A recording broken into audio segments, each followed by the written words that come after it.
waxaan salaamayaa ugu horeyntii shacabka Soomaaliyeed meel walba ay joogaan 23 February 2017 ayaa la ii magacaabay xilka ra'iisul wasaarenimada qiyaastii 1247 maalmood ayaa ka soo wareegtay muddadaas 3 sano iyo barka ah waxaan dalka Soomaaliyeed ugu adeegayay daacadnimo karti iyo hufnaan anigoo aaminsan inay ahayd waajib dalkayga iyo dadkayga iga saaran muddadaas xukuumadda iyo aniguba waxaan ku guuleysanay howlo waaweyn waxaa ka mid ahaa inaan dib u habeyn ballaaran oo dhaxalgal ah ku samayno ciidamada qaranka oo maanta soo gaaray meel ay u diyaarsan yihiin inay la wareegaan amniga guud ee dalka inaan dib u habeyn ballaaran ku samaynay nidaamka maaliyadda dalkeenna oo dunidu noo soo istaagtay soo celinay kalsoonidii uu caalamku nagu qabay kuna qabay hay'adaheena dhaqaale oo inoo saamaxday in laynaga cafiyo deyn lagu lahaa dalkeenna muddo dheer dadaalkaasi waxa uu ku dhacay soo jeed iyo iyadoo la geliyey wakhti badan waxaan la dagaalanay musuqmaasuqa waxaan gudbinay shuruucdii ugu badnaa ee xukuumadda ay gudbiso waxaan ku guuleysanay mushaarka shaqaalaha bixinteeda iyo mushaarka ciidanka oo bil walba laga soo bilaabo Janaayo 2017 uu qof waliba qaatay waxaan ku guuleysanay dowlad wanaag iyo amaano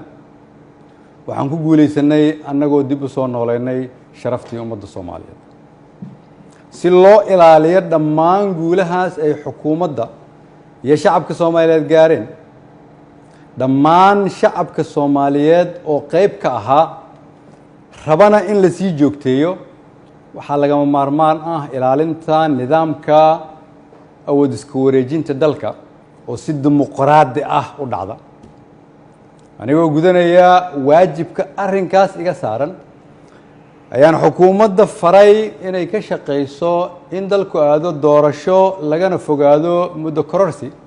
oo dhalin kara khalkhal siyaasadeed mid amni iyo mid dhaqaale waxaan ka shaqeynay isu keenidda dowlad goboleedyada iyo dowladda federaalka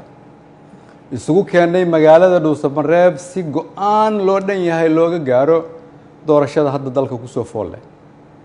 waxaan isku raacnay in la isku soo laabto 15 Agoosto si loo dhammaystiro geedi socodka doorashooyinka dalka inkasta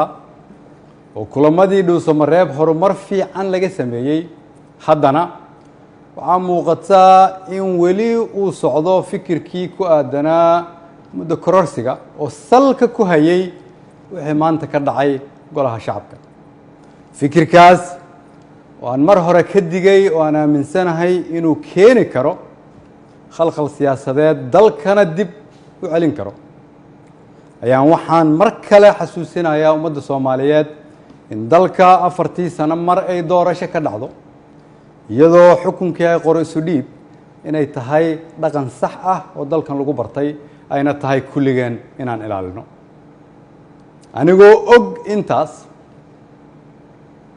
anigoo og in wixii maanta golaha shacabka ka dhacay ay ahaayeen sharci darro aan loo marin habraacii saxda ahaa ee xilka qaadis xukuumadeed anigoo og inaanay ku jirin ajandaha anigoo og inaan laga doodin anigoo og inaan loo codayn anigoo og inaanay waafaqsanayn dastuurka iyo shuruucda dalka haddana waxaan go'aansaday inaan anigu ummadda Soomaaliyeed u noqdo tusaale oo aan iska casilo xilka aan ummadda Soomaaliyeed u hayay anigoo dhowraya midnimada dalka iyo inaan dib loogu laaban burbur iyo dhibaato si aan ugu tiro shacabka Soomaaliyeed qaybna aanan uga noqon khalkhal iyo dib u dhac siyaasadeed oo dalka ku dhaca mid dhaqaale iyo mid amni mid bulsho ayaan sida ummadda Soomaaliyeed ugu baratay waxaan u noqonayaa tusaale inaanan marna halkan xukun u joogin laakiin aan u joogay inaan shacabka Soomaaliyeed u adeego waxaan u mahad celinayaa madaxweynaha oo fursad ii siiyay inaan shacabkayga u adeego golahaygii wasiirada oo igu garab istaagay inaan dalkan samata bixino shacabka Soomaaliyeed oo hiil iyo hooba ila garab taagnaa iina ogolaaday inaan soo hor istaago oo aan u shaqeeyo mar walbana garabkayga taagnaa iina hiiliyay waxaan u mahadcelinayaa saaxiibada Soomaaliya oo xilliyo adag iyaguna na soo garab istaagay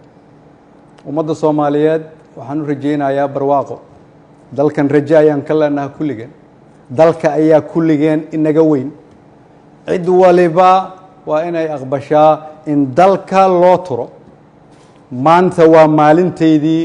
aniga ayaa u turay dalka shacabka Soomaaliyeed meel walba ay joogaan waxaan leeyahay waxaan idinkugu adeegay awooddii ugu sarreysay oo aan awoodo haddii ay wax iga khaldameen waxaan idin weydiinayaa inaad cafisaan wasalaamu calaykum waraxmatullahi wabarakatu